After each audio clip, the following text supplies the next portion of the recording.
हमारे देश का जो एजुकेशन सिस्टम है ना, वो बच्चे को इतना ज़्यादा ब्रेन डेड कर देता है, वो बड़ा होकर किसी भी चीज़ को क्वेश्चन नहीं कर पाता। पहले एजुकेशन को कहा जाता था कि एजुकेशन एक बंदे को रैशनल बना देता है, लेकिन अभी एक उल्टा हो गया है। अभी एजुकेशन बच्चों को इरैशनल बना देता है। एक बच्चे का दिमाग होना चाहिए आग की गोला, जो कि कभी ख़त्म नहीं होता। वो एनर्जी से भरपूर होना चाहिए। हर दिन वो खेलता रहता है, कभी वापस घर नहीं लौटता। उसके पेरेंट्स उसको बहुत बोलते हैं कि तू इतना बाहर क्यों जाता है, घर में रह, ऐसा बोलना चाहिए। लेकिन अभी जो पढ़ाई अपने बच्चों को ऐसा कर दिया है ना, वो बाहर खेलना ही नहीं चाहते, जो कि उनके लिए हेल्दी है बाय द वे। अगर तुमको नहीं पता, जो बच्चा बाहर खेलता है अपनी बचपन से और जो घर में पड़ा रहता है, दोनों में से जो घर में पड़ा रहता है उसका जीवन और भी ज़्यादा डिप्रेस्ड, एंजाइटी भरा होता है। और जो बाहर खेलता था दोस्तों के साथ, वो डिप्रेशन से बाहर निकलता है, उसे डिप्रेशन नहीं होता, वो सैड नहीं होता, वो हैप्पी लाइफ जी पाता है। तुम यूरोप का एग्जांपल ले लो, तुम यूएसए का एग्जांपल ले लो, ये दोनों जो भी कॉन्टिनेंट कंट्रीज है ना, यहाँ पे ये लोग रैशनलिटी पे फोकस करते हैं। एजुकेशन सिस्टम का ये जो बोझ है वो हमारी सब कॉन्टिनेंट में ऐसा है कि एक बच्चा जो पैदा होता है उसे बुक दे दिया जाता है, वो इतना ज़्यादा बुक्स पढ़ता है, होमवर्क करता है। वो एजुकेशन सिस्टम के बाहर इतने सारे अमेजिंग बुक्स हैं, उनके बारे में ये बच्चे कभी जान ही नहीं पाते। क्यों? क्योंकि जो एजुकेशन सिस्टम है वो उनको करने ही नहीं देता। एजुकेशन सिस्टम एक पिंजरे की तरह है, अगर उसमें जितना फंसते जाओगे उतना वो तुम्हें खींचते जाएगा, तुम्हें बाहर नहीं निकलने देगा। If you don't believe me, तुम अपने आसपास ही देखो, अपने आसपास देखो, जो भी बच्चा कम पढ़ता है लेकिन वो खेलने में अच्छा है, कूदने में अच्छा है, उसको ही ज़्यादा प्रेज़ मिलता है। लोग उसे ही पसंद ज़्यादा करते हैं, उसके बारे में ही तुम बुराई बुराई कम सुनोगे और ज़्यादा सुनोगे कि ये बच्चा तो ऐसा है, वैसा है, बहुत अच्छा है, ये क्या करता है, ऐसा सुनोगे। लेकिन अपने बारे में सुनोगे, तुम बाहर नहीं निकलते, तुम दोस्तों के साथ खेलने नहीं जाते, सिर्फ पढ़ाई करते रहते हो। ये जो हम हमारे सब कॉन्टिनेंट का यही माइंडसेट है ना, कि हम अगर ज़्यादा पढ़ाई भी करेंगे तो भी बुरा हो जाता है, अगर ज़्यादा पढ़ाई नहीं करेंगे, खेलने कूदने लगेंगे, तब भी ज़्यादा सुनना हमें ही पड़ता है। End of the fact. लेकिन फर्स्ट ऑफ ऑल हमें ये जानना पड़ेगा कि ये ऐसा क्यों है। सारी चीज़ों का तो रीज़न होता है, ये ऐसा क्यों है?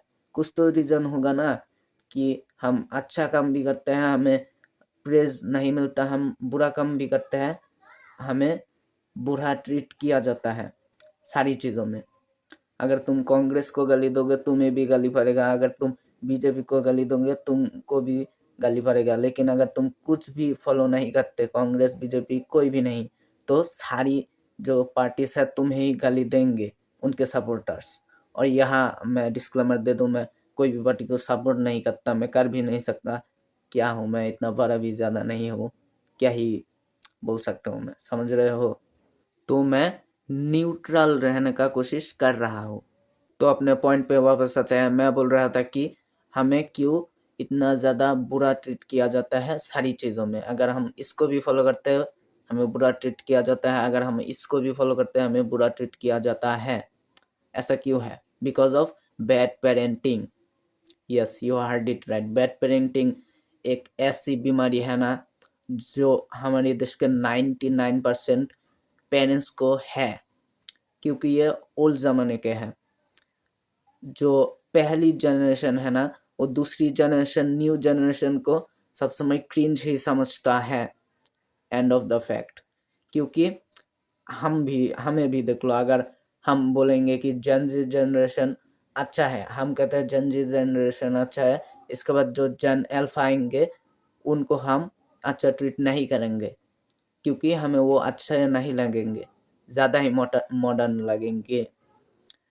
जो हमारे साथ भी है, हम भी जो हमारे पहले जनरेशन है हमसे पहले का, उनको हम ज़्यादा मॉडर्न लगते हैं, वो हमें क्रिंज समझते हैं और हम जेन अल्फा को क्रिंज समझते हैं।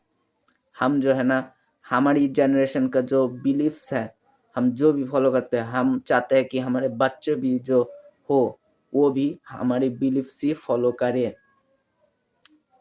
लेकिन बच्चे बहुत रैशनल होते हैं, वो खुद का चीज़ें फॉलो करने लगता है। अगर तुम उनको कहोगे कि पबजी मत खेल, फ्री फायर खेल, वो पबजी ही खेलेंगे और भी ज़्यादा तुम्हें दिखाएंगे कि पबजी खेल रहा है, क्योंकि इनको खुद को फॉलो करना है। और इसलिए मैं कहता हूँ बच्चा जो भी करना चाहता है उसे करने दो, उसको टोको मत, रोको मत, क्योंकि वो बहुत रैशनल होते हैं।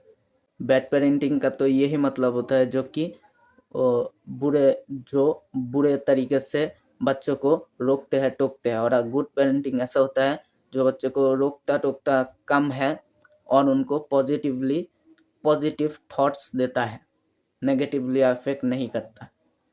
तो मैं तो यही मैसेज देना चाहूँगा। वीडियो बहुत छोटा हो गया, तो लास्ट में मैं यही मैसेज देना चाहूँगा कि तुम अपने जब भी बच्चे होंगे उनको पॉजिटिव थॉट्स देना, उनको खुद का बिलीफ जो है उन पे थोपना मत, उन्हें जो करना है करने दो, लेकिन थोड़ा सा तो कंट्रोल करना पड़ेगा, क्योंकि हम तो हमारे बच्चे को इतना बिगाड़ नहीं सकते ना।